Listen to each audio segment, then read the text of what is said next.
नमस्कार। आज हम सिविल प्रक्रिया संहिता 1908 मतलब सीपीसी की एक ऐसी व्यवस्था पर बात कर रहे हैं जो अदालती प्रक्रिया की बिल्कुल नींव से जुड़ी है, यानी वाद पत्र या प्लेंट। हाँ। क्या होता है जब कोई मुकदमा तो दायर करता है लेकिन अपनी अर्जी में मतलब सारी जरूरी बातें या तथ्य नहीं बताता। कानूनी भाषा में कहें तो एक डेफिशिएंट प्लेंट के क्या नतीजे हो सकते हैं? ये बहुत अहम सवाल है। हमारे पास इस पर कुछ कानूनी लेखों के मुख्य बिंदु हैं और साथ ही सुप्रीम कोर्ट के कुछ अहम फैसलों के सारांश भी हैं। हाँ, जो इस विषय पे काफी रोशनी डालते हैं। बिल्कुल। तो हमारा मकसद आज ये समझना है कि अदालती कार्रवाई में पूरी और सही जानकारी देना क्या ये सिर्फ एक फॉर्मेलिटी है या इसके पीछे कोई गहरा तर्क है? और जानकारी की कमी खासकर सीपीसी के आदेश 7 नियम 11 के तहत किसी मामले का रुख कैसे पलट सकती है? चलिए इसकी तह तक चलते हैं। हाँ, जरूर। तो पहले ये साफ करें, ये अपूर्ण वाद पत्र या डिफिशिएंट प्लेंट आखिर है क्या? मतलब कब माना जाएगा कि अर्जी में कुछ कमी रह गई है? देखिए, सरल शब्दों में कहूँ तो अपूर्ण वाद पत्र वो है जिसमें वादी यानी जो मुकदमा कर रहा है, हाँ, वो अपने दावे का आधार बनने वाले सभी जरूरी तथ्य साफ तौर पर नहीं बताता, या फिर वो ये स्पष्ट नहीं करता कि उसे मुकदमा करने का अधिकार क्यों और कैसे मिला, अच्छा, जिसे हम कार्रवाई का कारण या कॉज ऑफ एक्शन कहते हैं। कॉज ऑफ एक्शन, हाँ। हाँ, ये वो बुनियाद है जिस पर पूरा मुकदमा खड़ा होता है। अब अगर बुनियाद ही मतलब गायब या धुंधली हो तो इमारत कैसे टिकेगी? सही बात है। तो अगर बुनियाद कमजोर है तो कानून क्या कहता है? क्या सीधे मुकदमा खारिज हो जाता है या कुछ और होता है? देखिए, इसके कई परिणाम हो सकते हैं और सबसे महत्वपूर्ण और जो अक्सर चर्चा में रहता है वो नतीजा है वाद पत्र का अस्वीकार किया जाना। Rejection of plaint. हाँ, रिजेक्शन ऑफ प्लेंट। ये सीपीसी के आदेश 7 नियम 11 में दिया गया है। ये प्रावधान साफ कहता है कि अगर सिर्फ वाद पत्र को पढ़ने से ही मतलब सिर्फ प्लेंट पढ़ने से जाहिर हो जाए कि कार्रवाई का कोई ठोस कारण बनता ही नहीं है, तो अदालत को सबूत या सुनवाई का इंतजार किए बिना उसे शुरुआत में ही खारिज कर देना चाहिए। ये यूं समझिए, अदालत का विवेकाधिकारी नहीं बल्कि कर्तव्य भी माना गया है। अच्छा, कर्तव्य भी मतलब एक तरह का फिल्टर है जो बेवजह के मुकदमा को पहले ही सीढ़ी पर ही रोक देता है। बिल्कुल सही कहा आपने। ये अदालती समय और संसाधनों को बचाने का एक बहुत महत्वपूर्ण जरिया है। ठीक है। फिर दूसरा नतीजा हो सकता है वाद की खारिजी यानी डिसमिसल ऑफ सूट। अच्छा, रिजेक्शन और डिसमिसल में फर्क है? हाँ, तकनीकी फर्क है।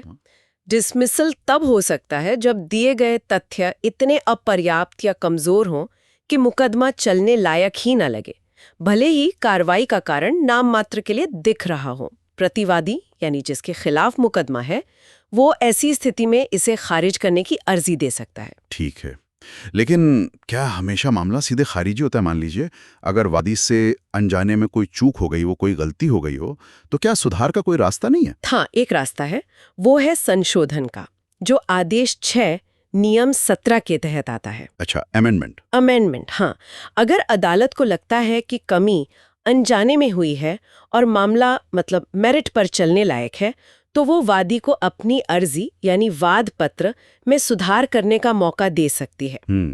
लेकिन यहाँ एक पेच है, ये अधिकार असीमित नहीं है। अच्छा। हाँ, अगर कमी बहुत बुनियादी है या ऐसा लगता है कि जानबूझकर तथ्य छिपाए गए हैं या फिर संशोधन की अर्जी देने में बहुत देर हो गई है, तो अदालत इसे नामंजूर भी कर सकती है।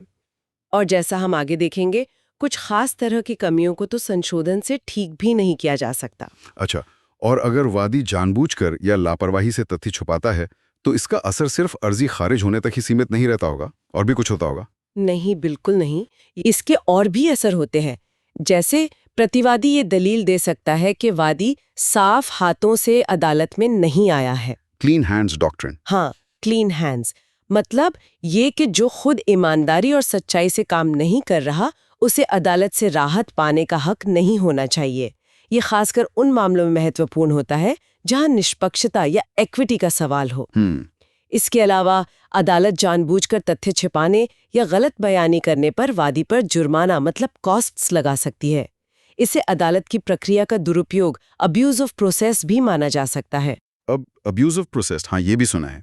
और अंततः अधूरे या भ्रामक तथ्य देने से वादी की अपनी साख, उसकी क्रेडिबिलिटी पर सवाल उठता है, जो पूरे मुकदमे के दौरान उसके पक्ष को कमजोर कर सकता है। ये तो साफ है कि वाद पत्र तैयार करना एक बहुत ही गंभीर काम है, इसमें लापरवाही नहीं चल सकती। बिल्कुल।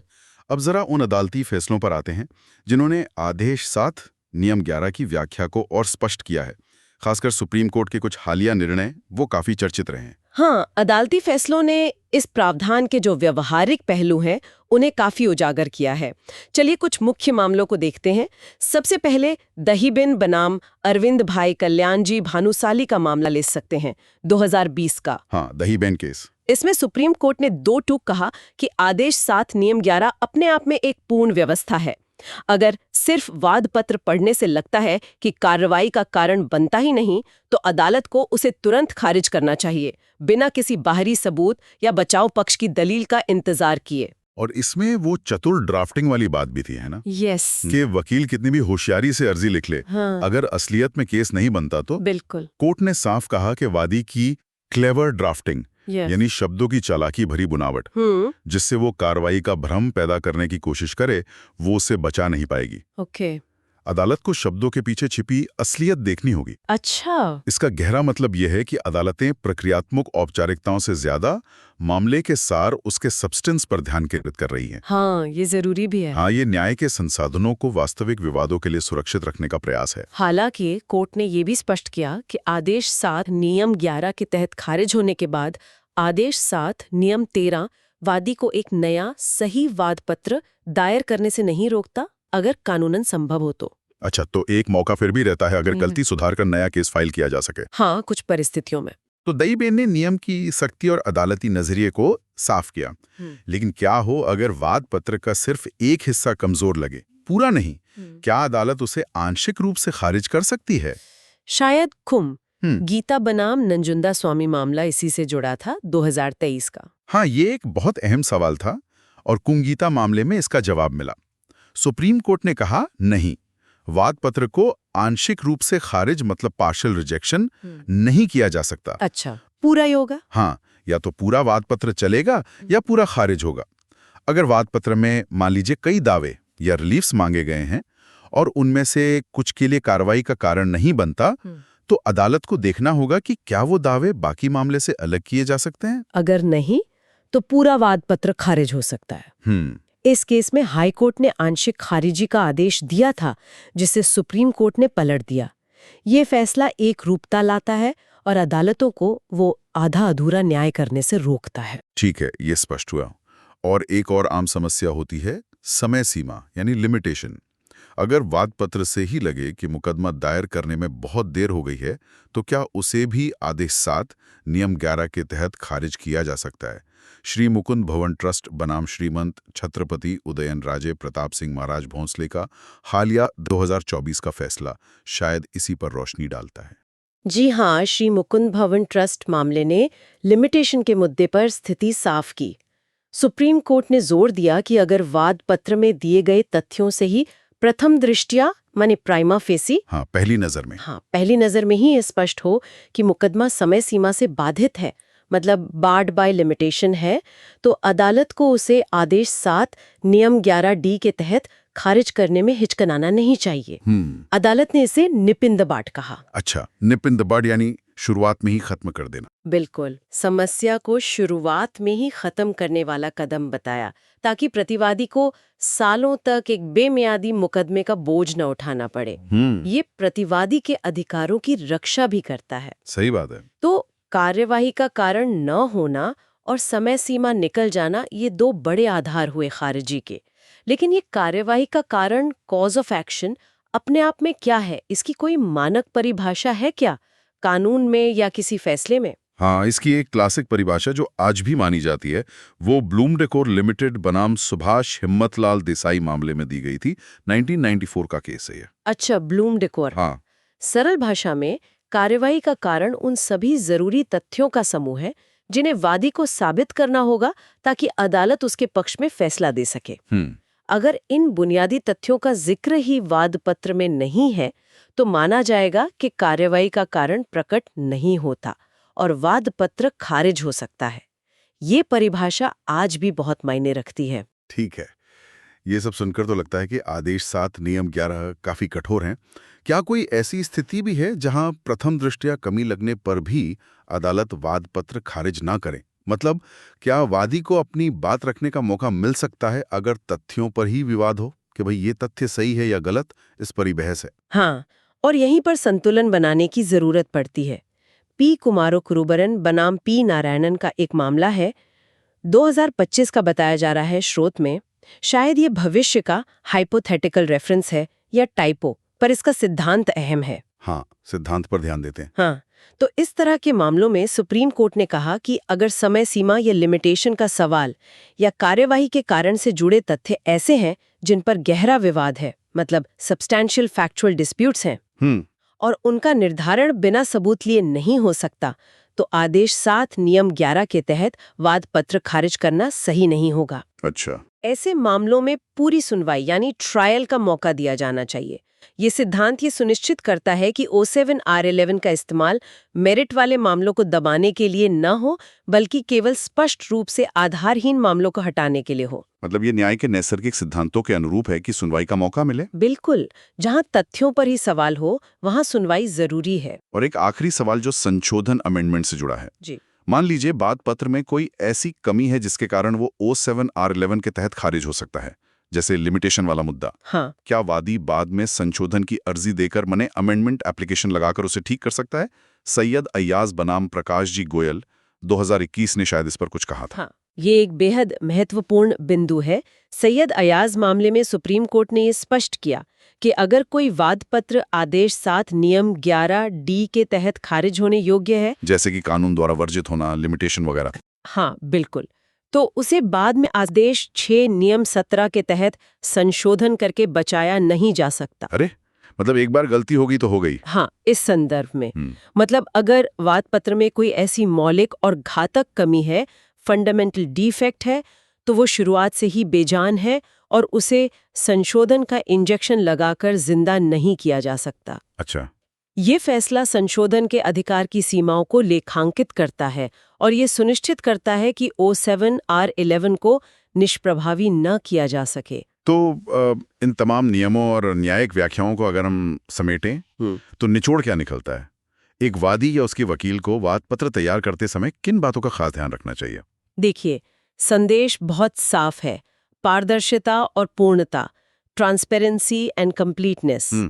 अपने दावे से जुड़े सभी प्रासंगिक तथ्य और कार्रवाई का कारण स्पष्ट, संक्षिप्त और पूरी तरह से बताएं।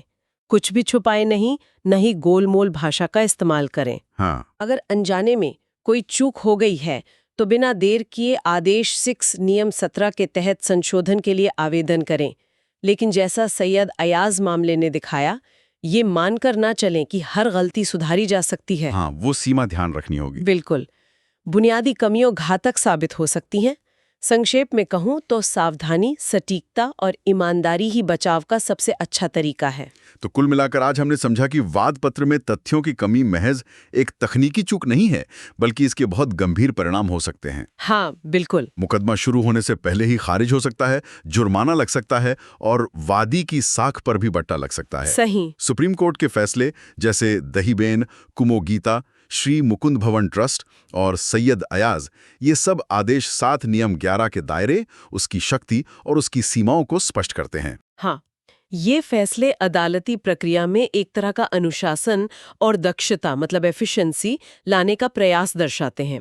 इनका उद्देश्य ये सुनिश्चित करना है कि केवल वास्तविक और कानूनी रूप से टिकने योग्य मामले ही अदालतों का कीमती समय लें।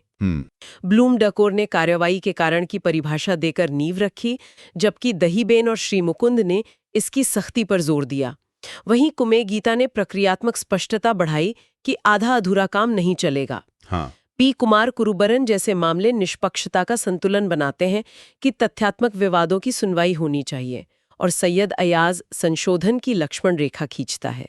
ये सब मिलकर एक ऐसी व्यवस्था बनाते हैं जो दक्षता और न्याय के बीच संतुलन साधने की कोशिश करती है। बिल्कुल। और जाते जाते एक सवाल मन में उठता है जिस पर शायद सोचने की जरूरत है हम सबको। बताइए। ये जो सख्त प्रक्रियात्मक आवश्यकताएं हैं, जैसे आदेश 7 नियम 11, जो अदालती प्रक्रिया को सुव्यवस्थित करने और फ्रिवोलस लिटिगेशन मतलब तुच्छ मुकदमों को फिल्टर करने के लिए बनाई गई हैं, हाँ, वे न्याय तक आम आदमी की पहुंच को कैसे प्रभावित करती हैं, खासकर उन लोगों के लिए जो कानूनी बारीकियों या ड्राफ्टिंग के उस्ताद नहीं हैं। ये एक बड़ा सवाल है। क्या दक्षता की ये खोज कभी-कभी न्याय के दरवाजे अनजाने में ही सही बंद तो नहीं कर देती? इस संतुलन पर विचार करना जरूरी लगता है। बिल्कुल, ये एक निरंतर चलने वाली बहस है कि प्रक्रियात्मक सख्ती और न्याय तक सुलभ पहुंच के बीच सही संतुलन कहाँ और कैसे पाया जाए। इस पर सोचना बहुत जरूरी है।